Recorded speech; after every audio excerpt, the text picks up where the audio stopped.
नमस्कार, प्रवासाक्षी news network और आप सभी का स्वागत है। आसियान शिखर सम्मेलन में भारत के प्रधानमंत्री नरेंद्र मोदी के वर्चुअल रूप से शामिल होने के निर्णय ने अंतर्राष्ट्रीय कूटनीति के हलकों में नई चर्चा छेड़ दी है। अमेरिकी राष्ट्रपति डोनाल्ड ट्रंप के लगातार असत्य और विवादास्पद बयानों के बीच मोदी का यह कदम केवल एक राजनीतिक निर्णय नहीं, बल्कि एक सोची समझी रणनीतिक चाल भी है।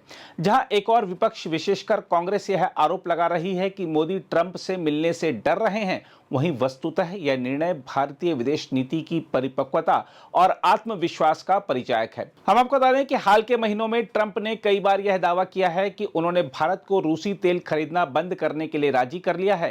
ट्रंप ने यह भी दावा किया कि उन्होंने ऑपरेशन सिंदूर को रुकवा दिया था। यह ऐसे बयान हैं जिनका कोई तथ्यात्मक आधार नहीं है। यह स्पष्ट है कि ट्रंप घरेलू राजनीतिक लाभ के लिए अंतर्राष्ट्रीय संबंधों को प्रचार का औजार बना रहे हैं। ऐसे में प्रधानमंत्री मोदी का उनसे औपचारिक मुलाकात से बचना भारत की कूटनीति की गंभीरता को बनाए रखने के लिए आवश्यक था।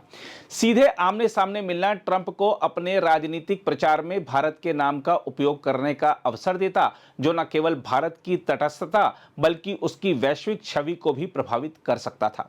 साथ ही मोदी का वर्चुअल रूप से आसियान सम्मेलन में शामिल होना इस राजनीतिक जाल से बचने का संतुलित मार्ग भी है। दूसरी ओर कांग्रेस का आरोप कि प्रधानमंत्री ट्रंप से डर रहे हैं वस्तुतः सतही और अव्यवहारिक है।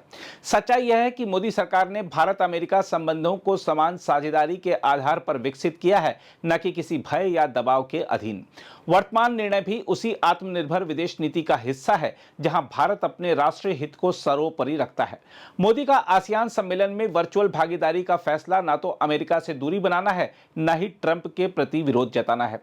यह निर्णय उस संतुलनकारी कूटनीति का हिस्सा है जिसने भारत को रूस और अमेरिका दोनों से समान दूरी बनाए रखते हुए अपने हितों की रक्षा करने में सक्षम बनाया है।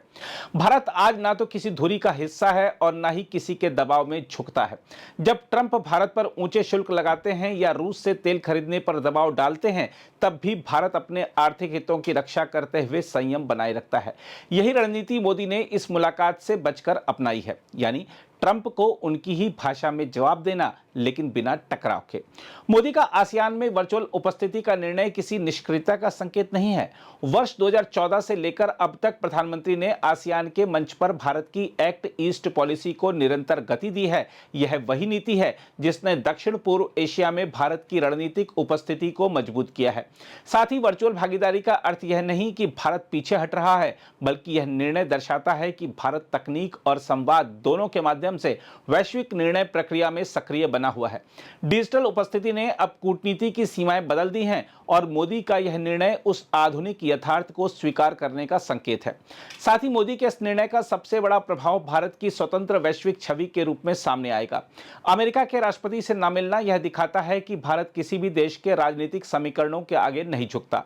जहां एक और ट्रंप एशिया में 3 देशों के साथ दिखावटी संपर्क बनाना चाहते हैं, वहीं भारत ने नीतिगत गरिमा को प्राथमिकता दी है। यह संदेश स्पष्ट है, भारत संवाद तो करेगा, लेकिन अपने समय, अपनी शर्तों और अपने हितों के आधार पर। प्रधानमंत्री मोदी का आसियान सम्मेलन में वर्चुअल रूप से शामिल होने का निर्णय न तो किसी भय का प्रतीक है और न ही अवसर खोने का। यह भारत की परिपक्व, आत्मविश्वासी और बहुपक्षीय विदेश नीति का प्रमाण है, जहां कूटनीति का लक्ष्य केवल मित्रता नहीं, बल्कि राष्ट्रीय गरिमा और संतुलन की रक्षा भी है। दूसरी ओर ट्रंप की राजनीति आज अनिश्चितता, बयानबाजी और घरेलू नाटकीयता से घिरी हुई है। ऐसे में भारत का संयमित रुख ही वास्तविक शक्ति का प्रदर्शन है। देखा जाए तो प्रधानमंत्री मोदी की कूटनीति की सबसे बड़ी ताकत यह है कि वह सामने वाले को उसी की भाषा में जवाब देना जानते हैं, परंतु शांत और रणनीतिक ढंग से। ट्रंप जैसे नेताओं के साथ जो सार्वजनिक बयानबाजी और दबाव की राजनीति करते हैं, उनके सामने मोदी ने उसी शैली को उलटकर अपनी शांति, संयम और सधी हुई दूरी के माध्यम से जवाब दे दिया है। उन्होंने यह साबित कर दिया है कि जवाब हमेशा शब्दों से नहीं, बल्कि व्यवहार से भी दिया जा सकता है। इस बार भी ट्रंप की बयानबाजी के जवाब में मोदी ने अपनी उपस्थिति को प्रतीकात्मक बनाकर यह दिखा दिया कि भारत किसी भी शक्ति से कम नहीं।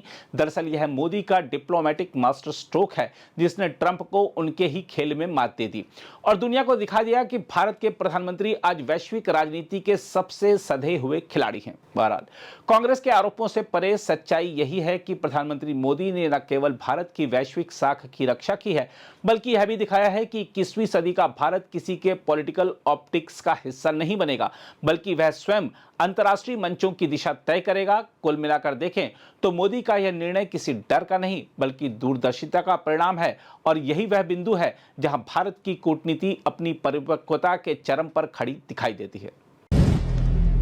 अगर आप भी लेना चाहते हैं देश दुनिया की तमाम जानकारी तो आज ही सब्सक्राइब करें हमारे चैनल को। साथ ही नीचे दिए बेल आइकन को जरूर दबाएं ताकि हर अपडेट आप तक पहुंच सके।